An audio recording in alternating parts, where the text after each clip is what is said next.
Graça e paz, amado irmão. Meu nome é Geraldo Filho e você está no canal geraldofilho.com.br.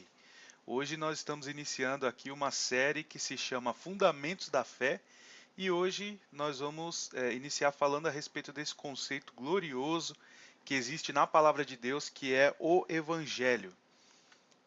Se você, por algum motivo, se interessa por esse tipo de assunto e gostou do canal, curte o vídeo, se inscreve no canal, ativa o sininho para você não perder os próximos vídeos da série. Vamos começar falando a respeito de qual a importância desse assunto, né?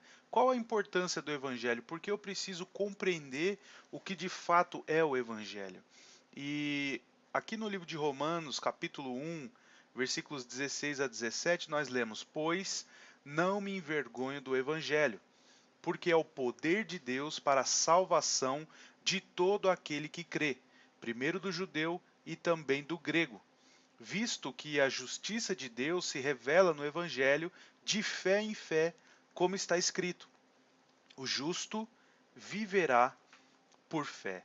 Então nós vemos duas coisas gloriosas aqui, né, que são, primeiro, o apóstolo Paulo falando a respeito de que ele não se envergonha do evangelho, porque o evangelho é o poder de Deus para a salvação.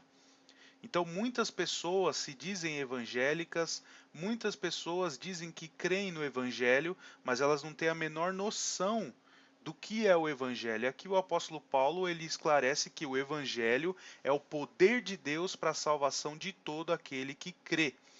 E a segunda coisa que nós vemos aqui é que a justiça de Deus se revela no evangelho de fé em fé. Ou seja, é de suma importância que você compreenda o Evangelho para que você entenda o que é a justiça de Deus, para que você conheça esse atributo de Deus que é a justiça de Deus.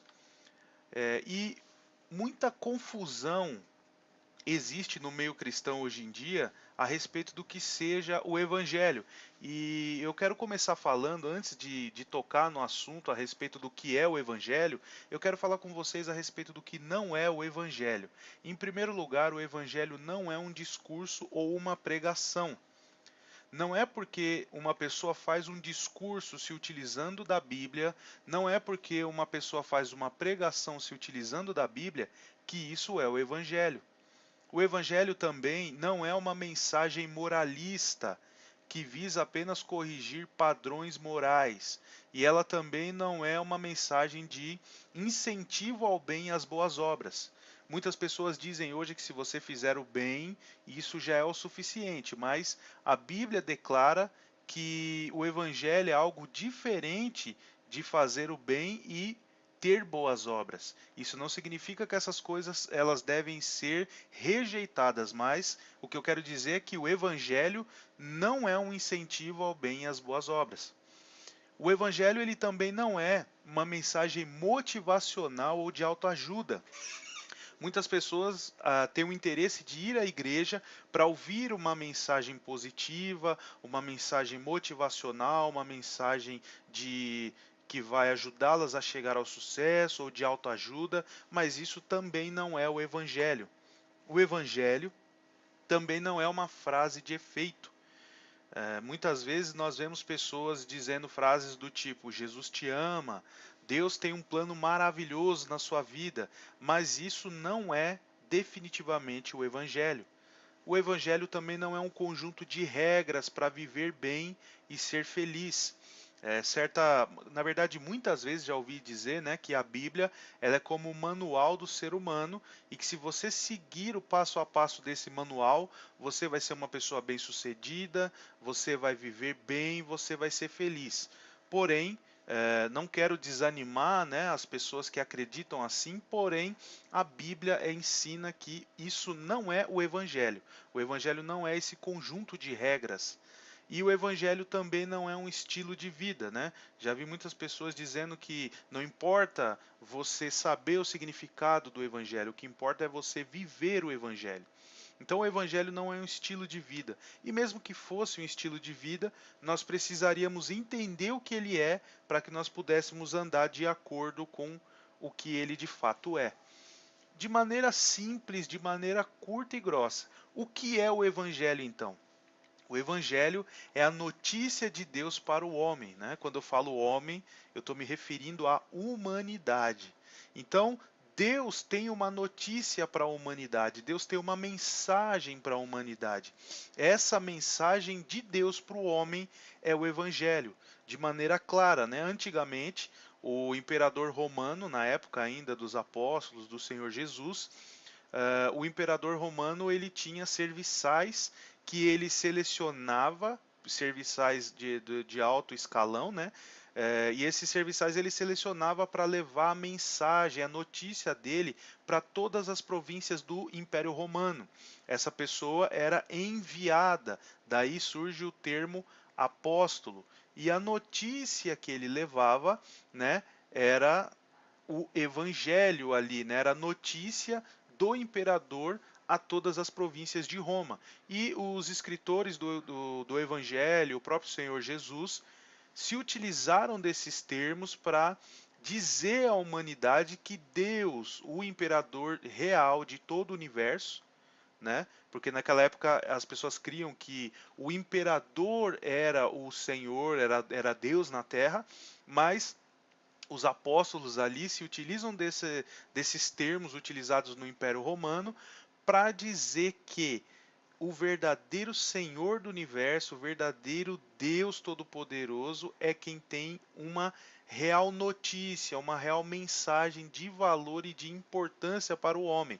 Não é à toa que muitas traduções da Bíblia, né, que estudam ali os termos gregos para evangelho, traduzem esse termo para boa notícia. E de fato, ela é uma notícia gloriosa vinda da parte do nosso Deus, né? Então, qual é de fato então o conteúdo dessa notícia?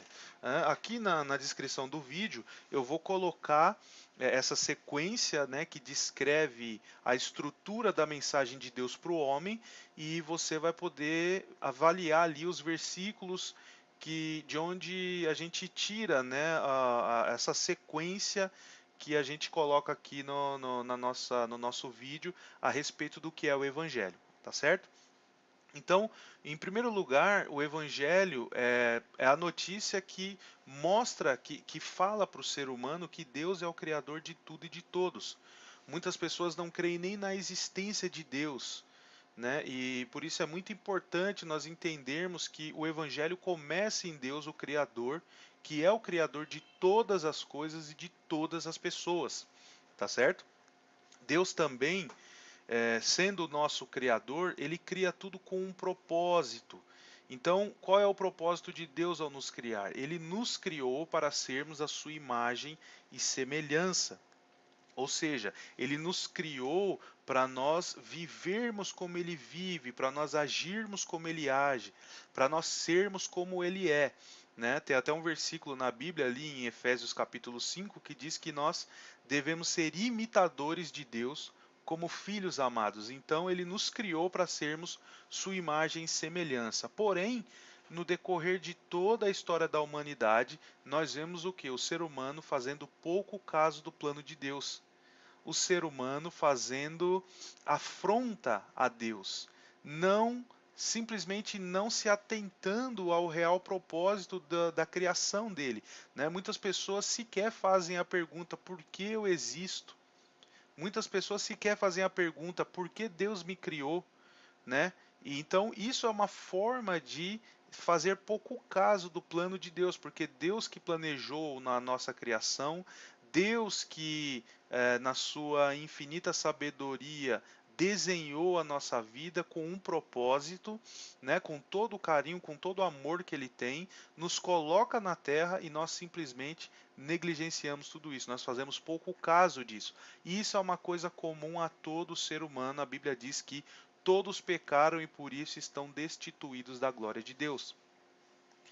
Né? O quarto passo dessa notícia nos mostra que o Deus eterno ele se ofendeu com isso. E ele se irou contra nós.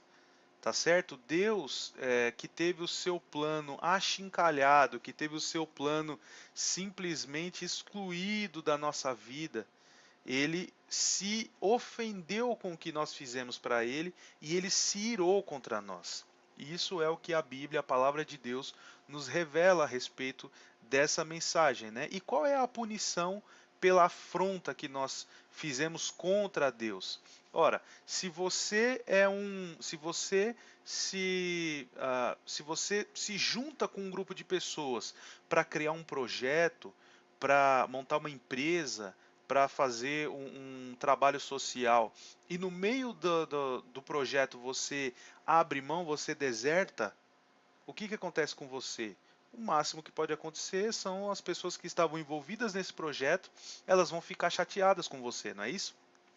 Porém, se você está regimentado para o exército e o exército está em guerra e você deserta, a pena para isso é a morte.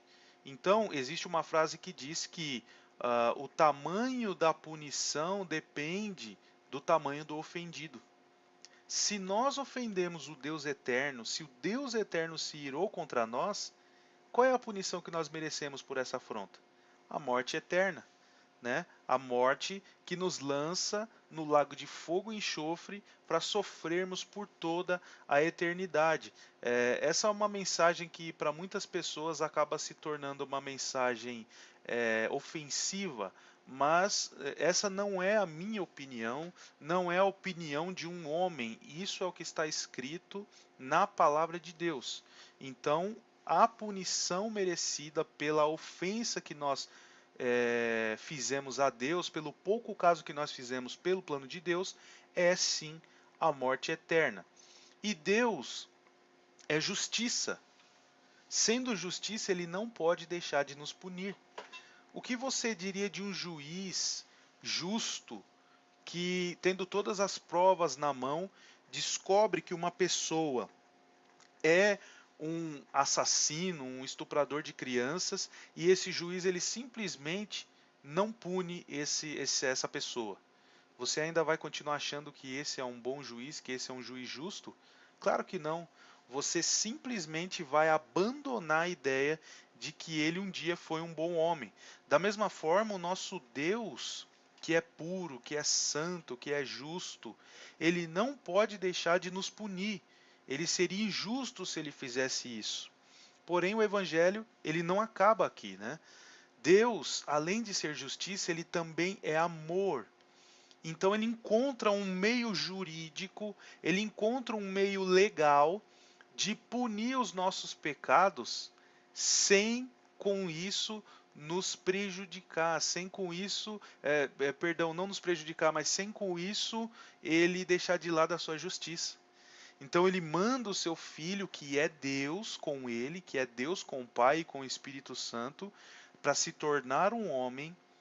Esse homem glorioso e perfeito, sem pecado e sem mácula, vive a vida que nós deveríamos ter vivido e morre a morte que nós deveríamos ter morrido. Então ele se tornou nosso substituto na cruz e Deus aceitou a morte de Cristo em nosso lugar. Qual é a prova disso? A prova disso, né, o tópico 8 aí, é que ele ressuscitou a Jesus Cristo. Então isso é maravilhoso, ele ressuscitou a Jesus Cristo como prova de que ele aceitou a morte de Cristo em nosso lugar, não é isso? E o tópico 9 diz que Deus ele nos ordena então a partir disso, ele nos ordena a reconhecer os nossos pecados. Nós precisamos reconhecer que nós fizemos pouco caso do plano de Deus, que nós não vivemos segundo a sua imagem e semelhança, que nós não vivemos uma vida justa, uma vida íntegra, uma vida de amor, uma vida sem pecado. Nós precisamos reconhecer os nossos pecados. E nós precisamos nos arrepender de nossas culpas, né? Mais à frente nós vamos ver o que significa se arrepender, mas em princípio nós precisamos entender que nós precisamos abandonar o nosso estilo de vida, né? Nos arrependendo daquilo que nós somos culpados diante de Deus. Não é porque Jesus morreu em nosso lugar que nós simplesmente vamos continuar vivendo a vida que sempre vivemos. Não, nós precisamos reconhecer que merecíamos a punição que caiu sobre Cristo na cruz e precisamos nos arrepender das nossas culpas. reconhecer e nos arrepender, né? O 10º tópico diz que Deus ele nos ordena crer somente em Cristo para a nossa justificação, confiando que por ele seremos livres da ira. Ou seja, é suficiente para nós a morte de Cristo. Jesus Cristo morreu, Jesus Cristo ressuscitou como prova de que Deus aceitou o sacrifício dele em nosso lugar. Hoje, nós somos considerados justos diante de Deus. Nós precisamos crer que somente em Cristo nós temos a justificação. E nós precisamos crer também que no dia que Deus virá julgar essa terra, nós seremos livres da ira de Deus. Por quê? Por nossos méritos, por nossa bondade, por nossa crença, por qualquer coisa que seja? Não. Por causa do sacrifício de Cristo como nosso substituto. Então toda a ira de Deus foi derramada sobre Cristo e hoje nós somos livres da ira por causa disso. Louvado seja o nome de Jesus. Então Deus ele também nos ordena a demonstrar nossa fé pelo batismo.